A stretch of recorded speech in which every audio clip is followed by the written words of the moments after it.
La réforme des retraites, vous n'entendez parler que de ça, mais ce n'est pas toujours facile de s'y retrouver. La durée de cotisation pour bénéficier d'une retraite à taux plein passera à 40. Alors que contient vraiment le projet de loi de réforme des retraites du gouvernement? On ouvre les chakras! Et je vous résume les points principaux du texte.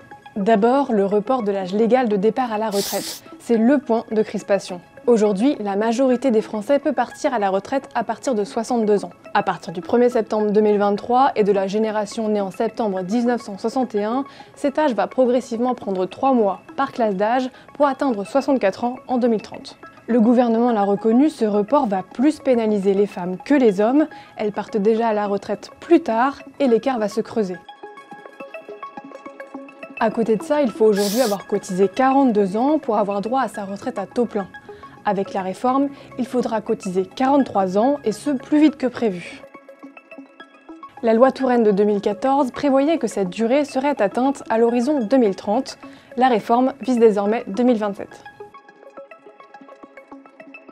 En ce qui concerne les carrières longues, c'est-à-dire pour les gens qui ont commencé à travailler avant 20 ans, le gouvernement veut ajouter un seuil supplémentaire. Pour ceux ayant cotisé avant 18 ans, il sera possible de partir dès 60 ans, ce qui était jusqu'ici possible seulement pour les gens ayant travaillé avant 16 ans. Pour les personnes déclarées inaptes, la retraite sera toujours possible à partir de 62 ans et 55 ans pour les travailleurs handicapés. Quoi qu'il en soit, ce qui ne bouge pas, c'est qu'à 67 ans, on pourra toujours partir à la retraite à taux plein, qu'on ait cotisé ou non tous ces trimestres. Avec cette réforme, hors invalidité et handicap, tout le monde devra travailler 2 ans de plus, même en cas de pénibilité reconnue dans son travail. Cette pénibilité, elle s'évalue aujourd'hui sur la base de 6 critères, grâce à des points collectés tout au long de sa carrière et qui permettent de partir avant l'âge légal. Le texte du gouvernement propose d'abaisser certains seuils pour faciliter l'acquisition de points. Il faudra par exemple justifier de 100 nuits de travail par an et non plus 120 nuits pour faire valoir ses droits à la pénibilité. Cette réforme, elle supprime aussi beaucoup de régimes spéciaux, comme celui de la RATP, des industries gazières et électriques, mais pas celui par exemple des marins ou de l'Opéra de Paris. Et en vertu de ce qu'on appelle la clause du grand-père, seuls les nouveaux embauchés sont concernés. Concernant les pensions en elles-mêmes, la réforme prévoit que la retraite minimale sera d'au moins 85% du SMIC net, ce que le gouvernement estime à près de 1 200 € bruts.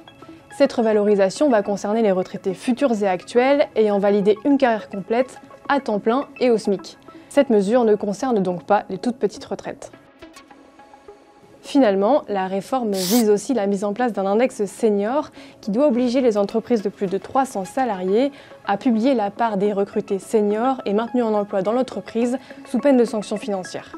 Faut-il l'élargir aux plus petites entreprises? Faut-il plus de mesures coercitives pour encourager l'emploi des seniors?